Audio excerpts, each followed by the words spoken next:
I think the people of Williams Lake have got the biggest hearts that you could ever imagine. I think that Glenn and Deb helped really bring the shine to this, bring the forefront to this as a major fundraising event. And people felt compelled. They felt that they could actually do something.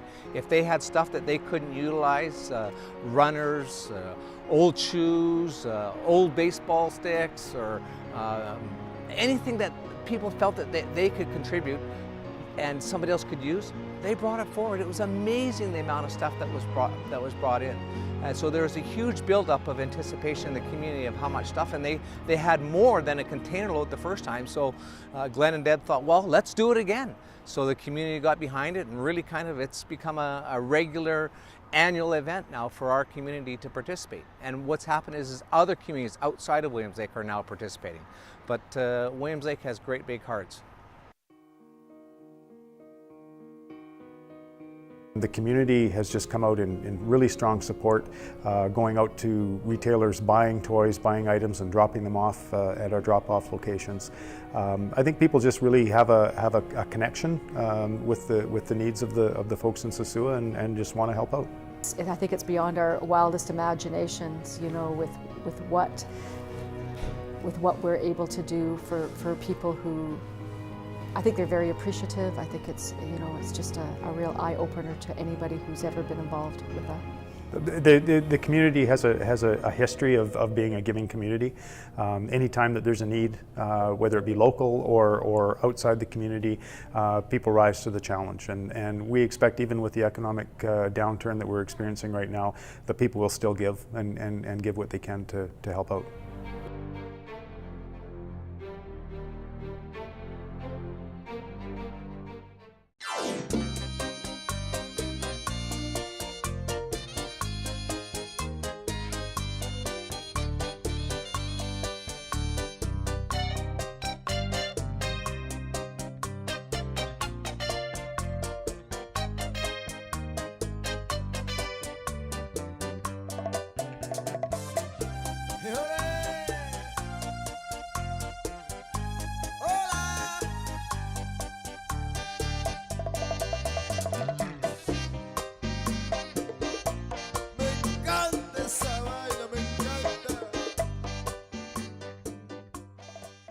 This is an end result of about 3 months' worth of work from the citizens of Williams Lake, Give 'em a Hand and Kids Explore Foundations. Just a little bit over a year ago, we were signed an official documents between the cities, and this project started about 3.5 months ago with the container, where the citizens of Williams Lake basically pulled together, collected the supplies, packed it, and shipped it down here. Well, about a year ago, Glenn came to City Hall and asked that we sign a sister city agreement with Sosua. And after a little investigation, we thought that was a great idea.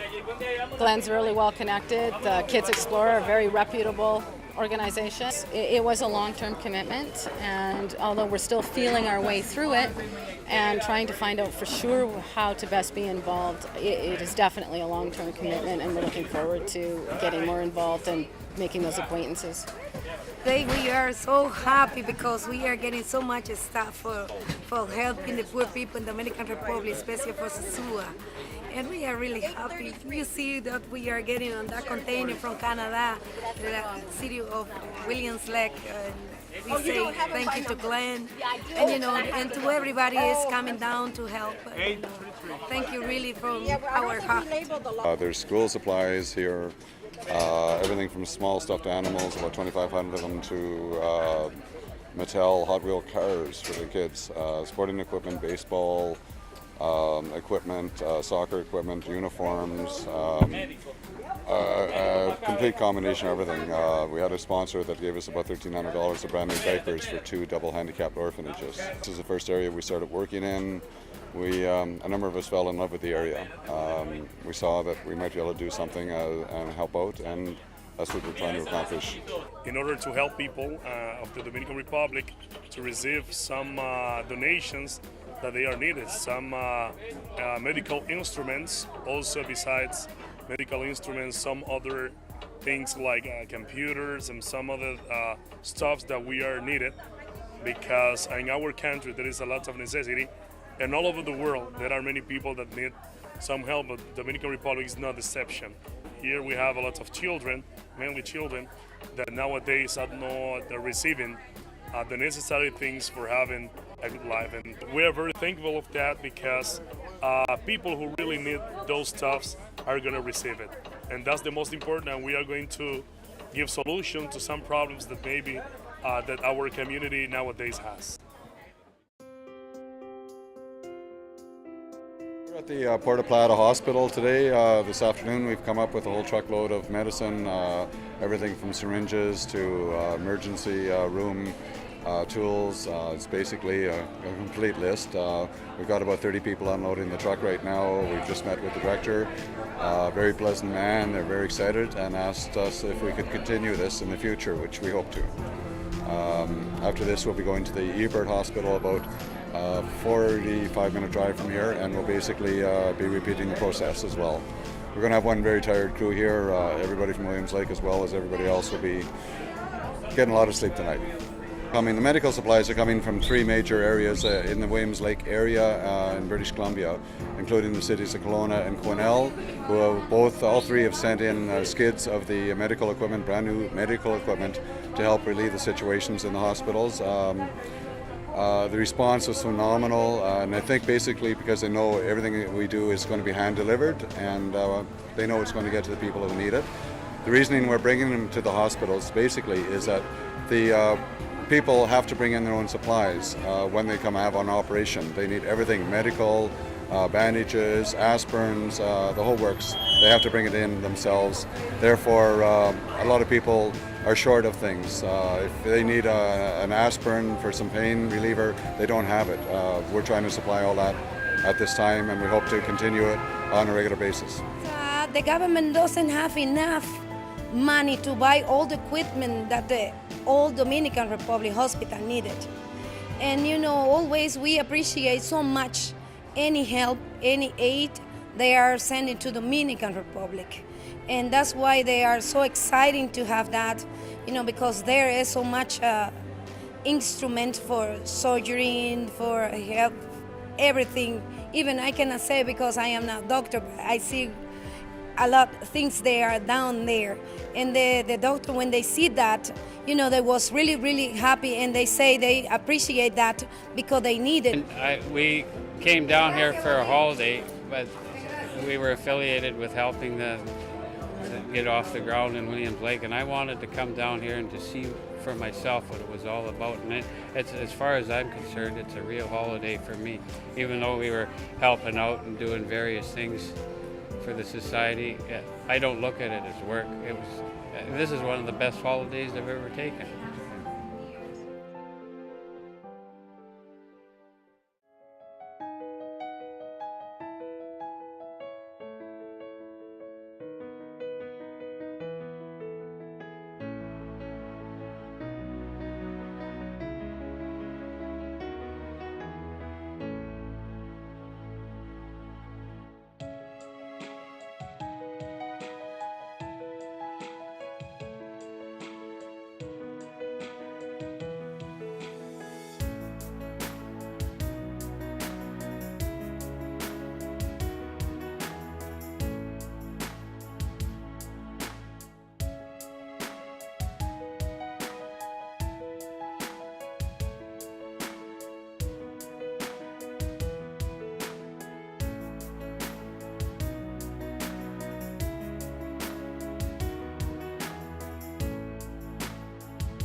kids living in this area, they see the tourists walking around, but they really don't know what they're here for or what they do when they come to this country.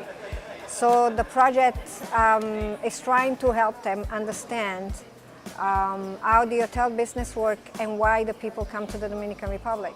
So they come inside the property for one day. We show them all the facility the hotel has. We let them try firsthand what the tourists come and enjoy. So they could do the same thing, like swimming in the swimming pool, eating in the restaurant, walk around the property, enjoying all the facilities that we have. And also, we try to give them an idea of what the hotel business is. We give them, we talk to them like to stay in school, to study, to progress, not to drop out, because they need to advance in life.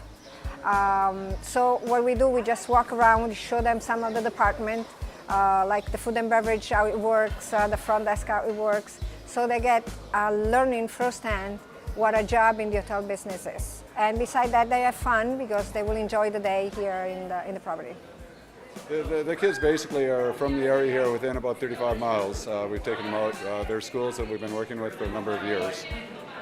We picked them age 10 to 14 because they feel that that's a group that needs encouragement to stay in school. That's where the highest drop-off level is, to drop out of school. So the kids are well chaperoned, not that they need it. Their behavior in these situations is unbelievable. They respect everything that's been given to them.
The main post office in Haiti, and that's really the only one we have.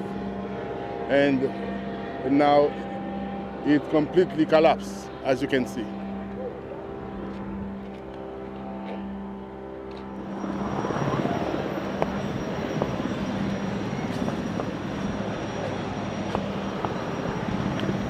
Yeah, this is the Foreign Ministry Department. Foreign Ministry Affairs, yeah. Completely collapsed as well. And that's why I'm really speechless. I can't really, I can't really express what I feel. Yeah, it is unbelievable. Seeing that on TV and actually be in person, in place watching this, it's really incredible.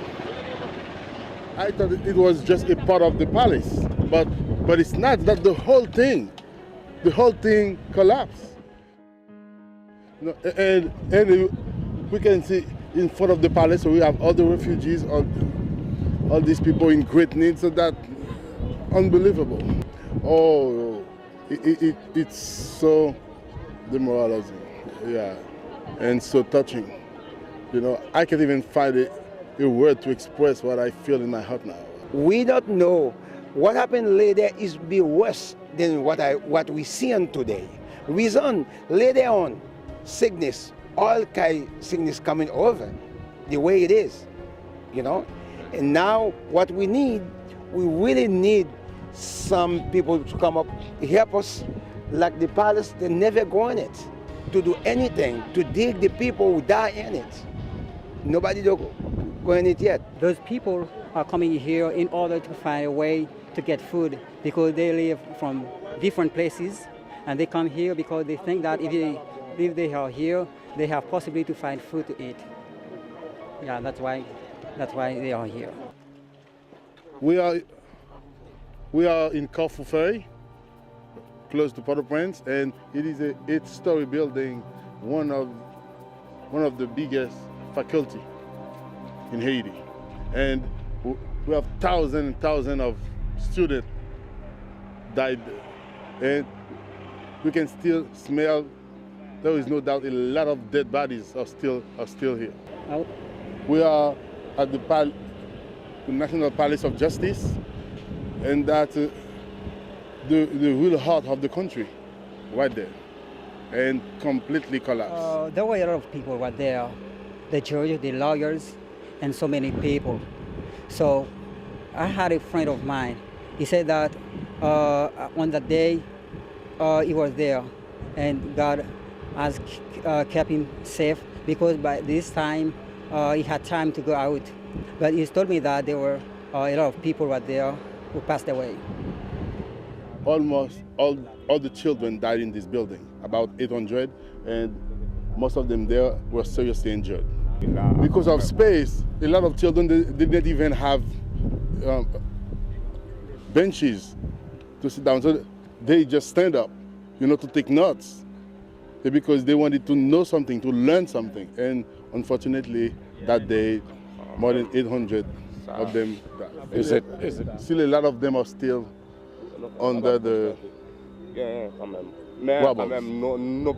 Yes, a big, large lawyer's office. Yeah, and you can even smell, you can smell people's body.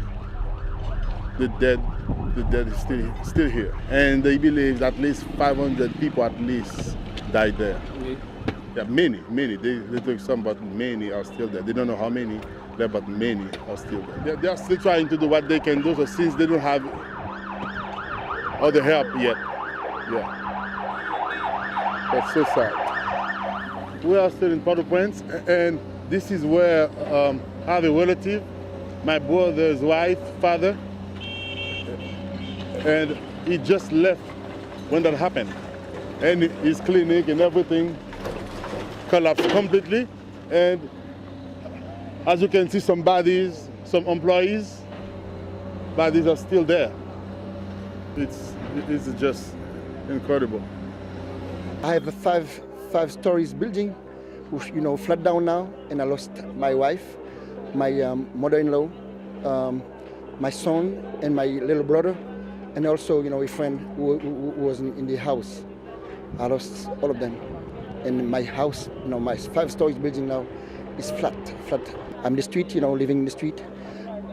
There's no life, I'm telling you. I don't know if there's hope, but now I don't see anything. I don't see anything for now. Because where I'm living now, there's a lot of people in the street, living in the street, you know what I'm saying, because they cannot get back into the house.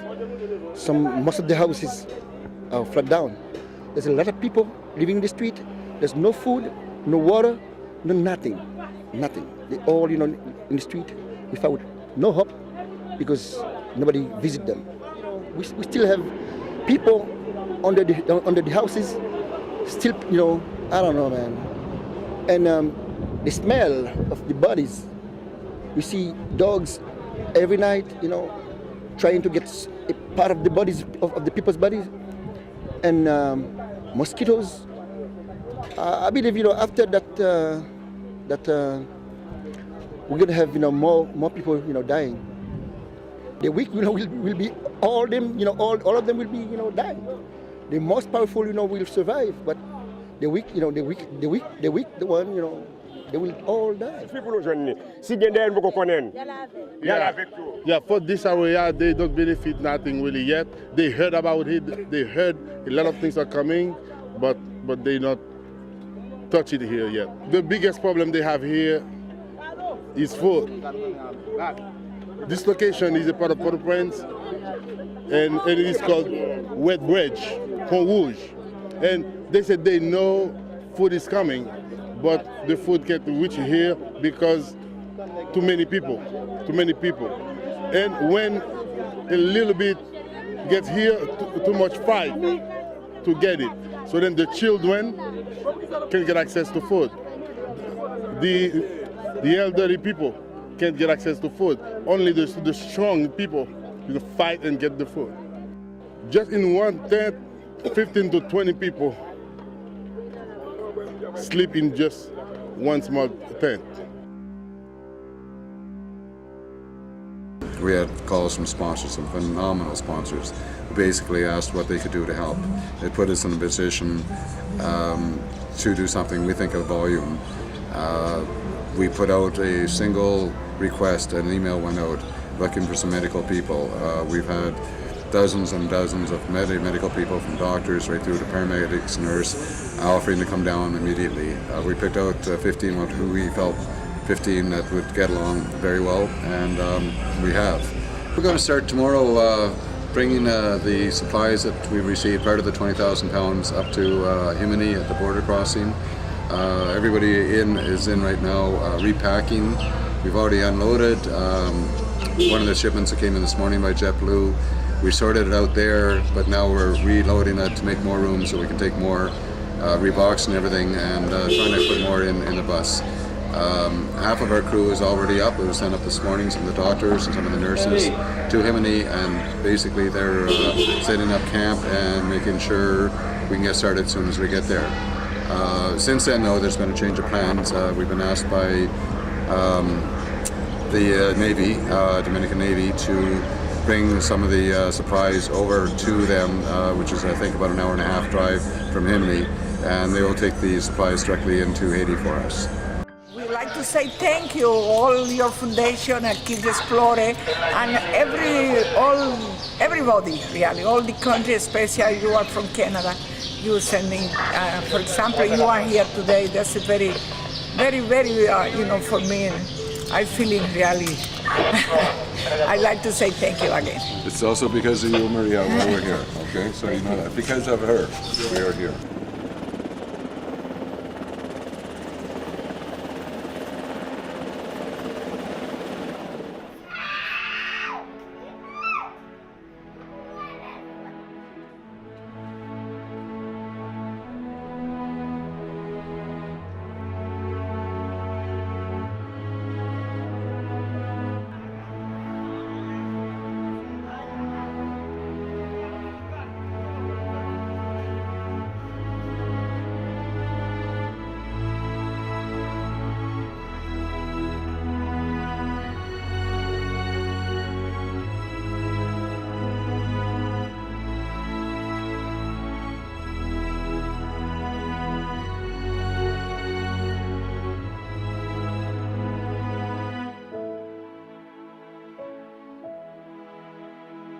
Oh, it's my experience is it's great to help people in need, and and to see the smiles on their faces when you are helping them, and you know, it's just wonderful. I think it's been great. The people I've worked with have been great.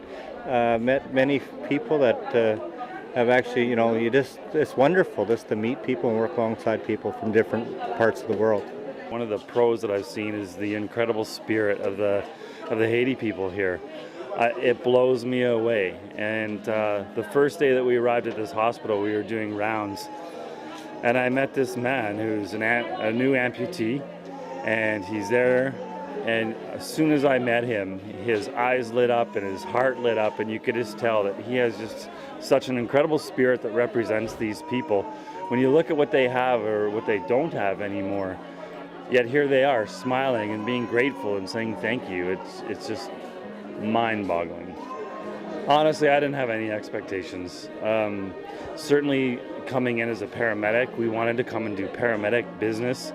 We wanted to, it's our nature to want to go out and find the injured and the wounded and package them and start the intravenous and help them breathe and get them back to a hospital. But we've just been here at the hospital lifting and carrying. I've been a porter, I've been a triage nurse, I've been a nurse, I've been a physician, I've prescribed medications, I've been an escort on a bus, I've been a concierge delivering luggage. So I didn't expect a thing. And I think without expectation, you open yourself up to a whole different world of opportunity. I told her grandma that I'm leaving today, and through interpreters, and she said, can you find me a doctor as good as you? And I said to the interpreters, I'm not a doctor. Tell her I'm a nurse. And she goes, no, you're a doctor. You find me a good doctor. You know, they're happy and stoic people. I'm telling you, the pain that they've gone through, it's amazing. Yeah, they don't cry, they don't, you know, it's really humbling. Well, you know, it's kind of hard to know exactly where to start, because the experience has been absolutely overwhelming. And I don't think I'm just speaking about myself. I think absolutely everyone we've met here in Jimani, in the Republic, the Dominican Republic, were absolutely overwhelmed by, you know, and the opportunity. And I think that's what I will take away from here. It was the opportunity of being helpful to other human beings. You know, there were people who were in incredible misery, hurt, pain, situations that were difficult to even talk about. You know, I think the most important thing is the people had care, and that's in the end what mattered. I mean, how it was organized didn't really matter. Doctors, medical staff that were here were efficient. That is definite. And so because they were efficient, good quality care was delivered. I'm exhausted. The people are strong. They're very strong. What I've noticed is there's a lot of, the next phase is going to be physiotherapy and healing and getting them back home. But it's been an amazing experience. Appreciate everything. It's the simple things in life awesome. We've just had sort of a issue of getting the bus out to get the people to Fond Poisien, and it's gone back and forth between whether we can actually take them or not. It's a bit of a political process. We've managed to actually get the bus now to go, and we've loaded it up within 25 minutes with about 25 people, which is really difficult because you've got to, it's not just actually loading them on the bus, but it's actually prepping them psychologically to get up and go with their belongings and their family members to go back to Haiti, which obviously want to be repatriated, but there's also issues about going back home. A lot of these people are ambulatory, which basically means that they can get up and get moving, and for them, the best thing, instead of just laying here and sitting, is the best thing is for them to get back home and possibly, I mean, the camp that they're going to is a humanitarian refugee camp, which we are not. We're a medical facility, so I think the best thing for them is really to go back and just try to start rebuilding their lives. They can't do it here. We're in a different country. It's best for them to be back home. Have you seen anything like this before? No, I haven't. I don't want to. The people here have gone through so much, and to top this all, it shows how strong they are. Again, you can still see smiles, very rewarding smiles. It's just been a hell of a week. I think everybody should experience once in a lifetime. and I hope many do, is come down and help out and experience the pain and the joy combination, and live it. Live with what these people have gone through. Then you might believe. What makes us, I think, probably different in the beginning, it was to really encourage children to stay in school.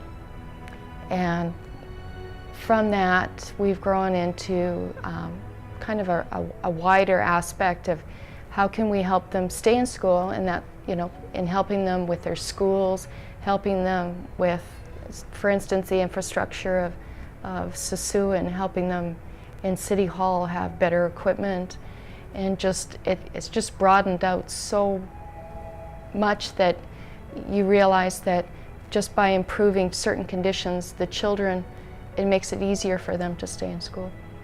And it really, in the Dominican Republic, it doesn't take much to put a smile on their face, because most of the time, even though they do without a lot, they still smile. And just the smiles on their faces. And I think people, when you look down in your basements or your attics, you can always find items that you're not using anymore. So I think even though, because of the worldwide economic downturn, I think people will still come out and bring items for the container, because they know that the items go to good use, and that we do deliver the items directly to the people. It's not taken to the country where it's just left there to be given out by whoever. The items are all given out, and we have to account for every item that is collected. I'd just like to say that it would be really great if more communities could become involved in helping out the poorer areas of the world.